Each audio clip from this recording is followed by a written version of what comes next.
Assalomu alaykum, ey do'stim. Agar bu so'zlarni eshitayotgan bo'lsang, o'tkazib yuborishga shoshilma. Butun fikringni bir joyga jamla. Diqqat bilan eshitishga harakat qil.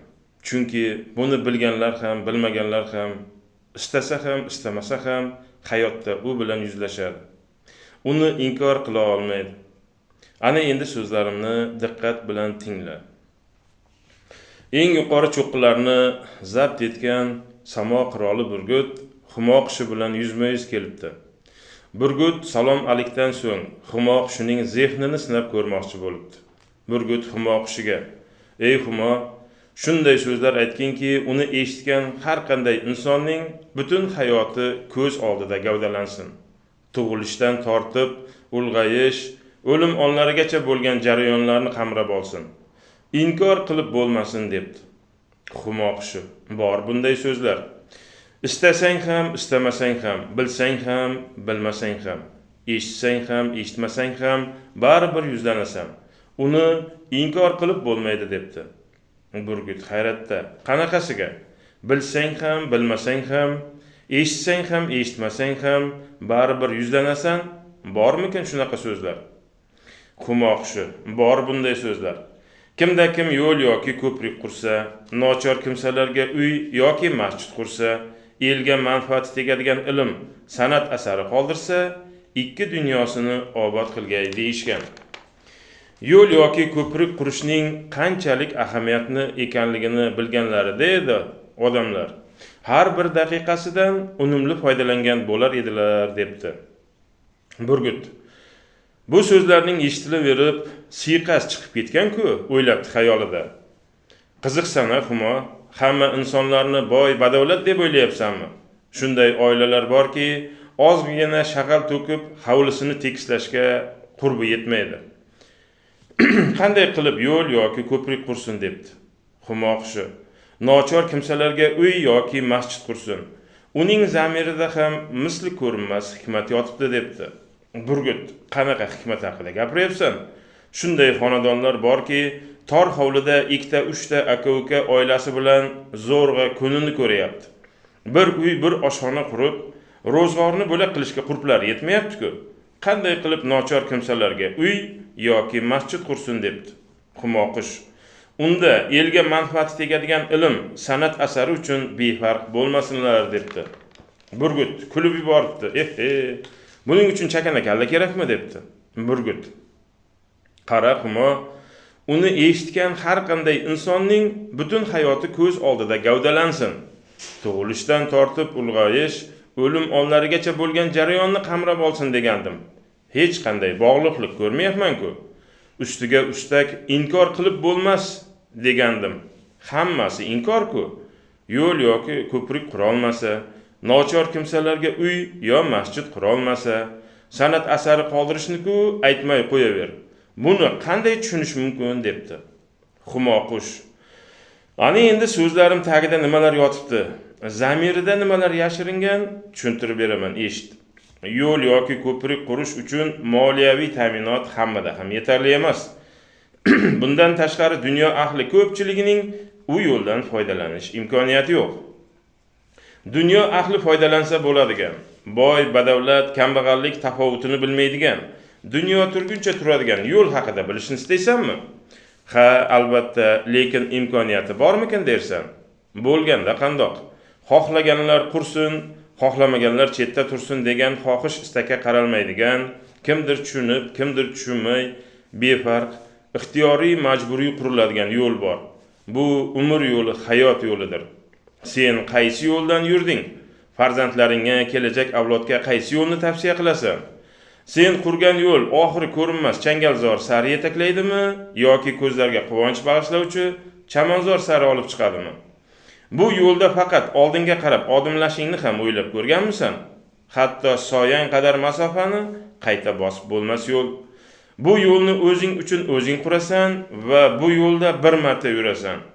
Ota-onang, aka-ukang, atrofdagilar, jamiyat sen bilan hamnafas bo'lishi mumkin, tayanch, tirgak bo'lishi mumkin, yo'l ko'rsatishi mumkin, hamroh bo'lishi mumkin, lekin yaratganning huzuriga otlanganda bu yo'lda o'zing odimlashingga to'g'ri keladi. Bir chekkada turib kuzata olmaysan. Ikki yo'ldan biri doim seni qarshi oladi. Ana endi nochor kimsalarga uy yoki masjid masalasiga kelsak, buni ham qurish qo'lingdan kelmasligi mumkin. Lekin umr yo'lida shunday bir pog'ona borki, bunda Alloh bir ayolni bir erkakka, bir erkakni bir ayolga muhtoj qilib qo'yadigan, nikoh bilan quriladigan oila degan qasr bor. Bu qasrni barpo etishda nimalarga amal qilding? Qaysi yo'lda yutuqlarga erishding? Qayerda xatolaring pand berdi? Qanday jihatlaringni farzandlaring, kelajak avlodga meros qoldira olasan? Sen qurgan qasr sendan keyin ham mangu yashaydimi yoki tirikligingdan devorlari nuray boshlaydimi? Shunday oilalar borki, ota-onaning ko'z oldida jiqqamush bo'layotgan aka-ukalar, boylik, meros talashib yuz ko'rmas bo'layotgan jigarlar, ota-ona tirik, xonavayron bo'layotgan oilalar. Hech o'ylab ko'rganmisan? Oila qasrini qurish uchun butun umring sarflanishini. Yo shohona qasr yaratasan, yo kulbayi vayrona. Ana endi san'at asariga kelsak, buni yozish ham qo'lingdan kelmasligi mumkin, lekin oila qasrida Alloh bersa yaraladigan san'at asari bor. Bu farzanddir. U misoli yo'nilmagan yog'och yo chizilmagan oppoq qog'oz kabidir. Mo'y qalam ustasi naqqosh turfa ranglar bilan oq qog'ozga jilo rang bag'ishlaydi. Rang tanlashda adashsa, oq qog'ozga keraksiz rang chaplanib ketsa, bu naqqoshning xatosi hisoblanadi va unda imkoniyat bor. Boshqa rang, boshqa qog'ozdan foydalansa bo'ladi. Yog'ochlarni yo'nib ishlov beruvchi haykaltarosh adashsa, unda ham imkoniyat bor. Lekin oila qasridagi san'at asarini yaratayotganda faqat bir marta yo'nilmagan yog'och yo chizilmagan oppoq qog'ozdan foydalanish imkoniyati beriladi. Agar oq qog'ozga keraksiz rang chaplanib ketsa, yog'ochni ortiqcha yo'nib yuborsa, bu ota-onaning xatosi hisoblanadi va eng birinchi jabrini o'zi ko'radi. Keyin jamiyat agar uni shoh san'at asariga aylantira olsa, eng birinchi rohatini o'zi ko'radi, keyin jamiyat. Bu asar umr davomida shakllanib boradi va bir marta yetiladi. Farzanding betarbiya bo'lib ulg'aygan taqdirda ham undan voz kecha olmaysan. Boshqasiga almashtira olmaysan. Qanday bo'lsa shundayligicha qabul qilishga majbursan. Faqat afsus, nadomat ichida yashaysan. Agar farzanding tarbiyasi, odobi, axloqi, iymoni ilmidan ko'ngling to'lsa, bir martalik nafasni ham rohatlanib olasan. Hoy burgut, aytganlarim millat tanlamaydi. Boy, badavlat, kambag'allik tafovutini bilmaydi. Bilsa ham, bilmasa ham, eshitsa ham, eshitmasa ham, ilm egallasa ham, egallamasa ham bir chekkada kuzatuvchi bo'lib qola olmaydi. Dunyo yuzini ko'rgan har qanday inson omonatni egasiga topshirmaganicha doim bular bilan yuzma-yuz keladi. Har qanday inson istaydimi, istamaydimi, umr yo'lini bir marta quradi va bu yo'lda bir marta yuradi. Bu yo'l uni yo oxiri ko'rinmas changalzor sari yetaklaydi, yo ko'zlarga quvonch bag'ishlovchi chamanzor sari olib chiqadi. Qurgan yo'li kimgadir saboq bo'ladi, kimgadir ibrat. Oila qasrini bitiray deganda umr ham payoniga yetgan bo'ladi. Bu qasrni boshqatdan qurish uchun umring ham, vaqting ham yetmaydi. Yo qurgan qasringda huzur halovatda yashaysan, yo dunyodan afsus nadomatda o'tib ketasan. Farzandlaring sening eng buyuk san'at asaring bo'ladi. Iymonsiz, odobsiz, aqlsiz, ilmsiz farzand o'z qo'llaring bilan yaratgan musibatingdir. Iymonli, odobli, axloqli, aqlli, ilmli farzand Allohning marhamati bilan sen kutgan shirin hayot tuhfasi bo'ladi. Ey samo qiroli burgut, so'zlarimni ibratli deb bilsang, og'alaringga yetkaz, g'aflatda qolmasin. Aksi o'laroq hech narsa tushuntira olmagan bo'lsam, meni kechir.